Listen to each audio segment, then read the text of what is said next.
carbon footprint is a hoax made up by people with evil intentions, and they're heading down a path of total destruction. You know, the carbon footprint was a big, big thing a few years ago. I remember hearing about the carbon footprint, and then President Obama would get into Air Force One, a massive Boeing 747, and not a new one, an old one with old engines that spew everything into the atmosphere. He'd talk about the carbon footprint, we must do so. Then he'd get in and he'd fly from Washington to Hawaii to play a round of golf. And then he'd get back onto that big, beautiful plane and he'd fly back and he'd talk about, again, global warming and the carbon footprint. It's a con job. At extreme cost and expense, Europe reduced its own carbon footprint by 37%. Think of that. Congratulations, Europe. Great job. You cost yourself a lot of jobs, a lot of factories closed, but you reduced the carbon footprint by 37%. However, for all of that sacrifice and much more, it's been totally wiped out and then some by a global increase of 54%. Much of it coming from China and other countries that are thriving around China, which now produces more CO2 than all the other developed nations in the world.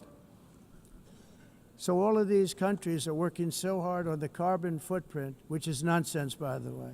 It's nonsense. You know, it's interesting. In the United States, we have still radicalized environmentalists, and they want the factories to stop. Everything should stop. No more cows. We don't want cows anymore. I guess they want to kill all the cows. They want to do things that are just unbelievable, and you have it too. But you know, we have a border, strong, and we have a shape, and that shape doesn't just go straight up. That shape is amorphous when it comes to the atmosphere. And if we had the most clean air, and I think we do, we have very clean air. We have the cleanest air we've had in many, many years. But the problem is that other countries, like China, which has air that's a little bit rough, it blows. And no matter what you're doing down here, the air up here tends to get very dirty because it comes in from other countries where their air isn't so clean. And the environmentalists refuse to acknowledge that. Same thing with garbage. In Asia, they dump much of their garbage right into the ocean. And over about a 1 week and 2 week journey, it flows right past Los Angeles. You've seen it. Massive amounts of garbage, almost too much to do anything about, flowing past Los Angeles, past San Francisco, and then somebody will get in trouble because he dropped a cigarette on the beach. The whole thing is crazy. The primary effect of these brutal green energy policies has not been to help the environment, but to redistribute manufacturing and industrial activity from developed countries that follow the insane rules that are put down to polluting countries that break the rules and are making a fortune. They're making a fortune. European electricity bills are now 4 to 5 times more expensive than those in China, and 2 to 3 times higher than the United States. And our bills are coming way down. You probably see that our gasoline prices are way down. You know, we have an expression, drill, baby, drill, and that's what we're doing. We're going to be much lower in a year from now. But they've come way down over the last year. As a result, every air conditioner is like very uncommon to see one in some of these countries because the electric costs are so high. So while the U.S. has approximately 1,300 heat-related deaths annually, that's a lot, Europe loses more than 175,000 people to heat deaths each year because the costs are so expensive you can't turn on an air conditioner. What is that all about? That's not Europe. That's not the Europe that I love and know. All in the name of pretending to stop the global warming hoax. The entire globalist concept of asking successful industrialized nations to inflict pain on themselves and radically disrupt their entire societies must be rejected completely and totally, and it must be immediate.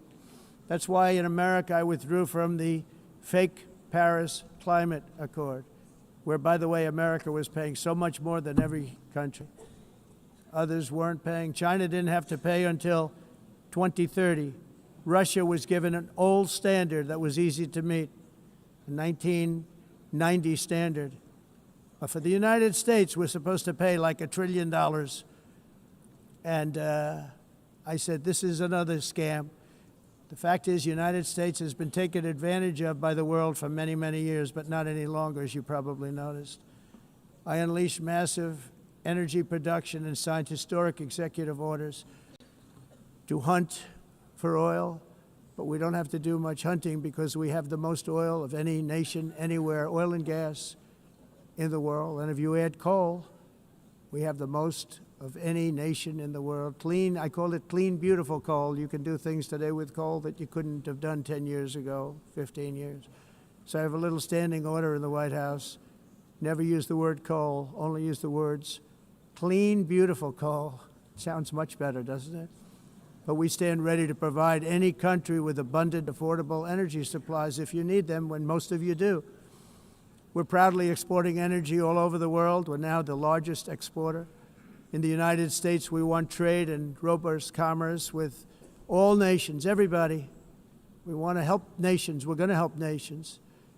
But it must also be fair and reciprocal. The challenge with trade is much the same with climate. The countries that followed the rules, all their factories have been plundered. It's really sad to watch. They've been broken. They've been broken by countries that broke the rules. That's why the United States is now applying tariffs to other countries, and much as these tariffs were for many years applied to us, uncontrollably applied to us. We've used tariffs as a defense mechanism under the Trump administration, including my first term, where hundreds of billions of dollars in tariffs were taken in. And by the way, we had the lowest inflation, and now we have very low inflation. The only thing different is that we have hundreds of billions of dollars flowing into our country. But this is how we will ensure that the system works for everyone and is sustainable into the future.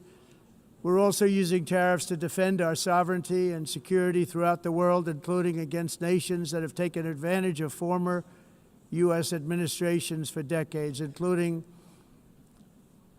the most corrupt, incompetent administration in history, the sleepy Joe Biden administration.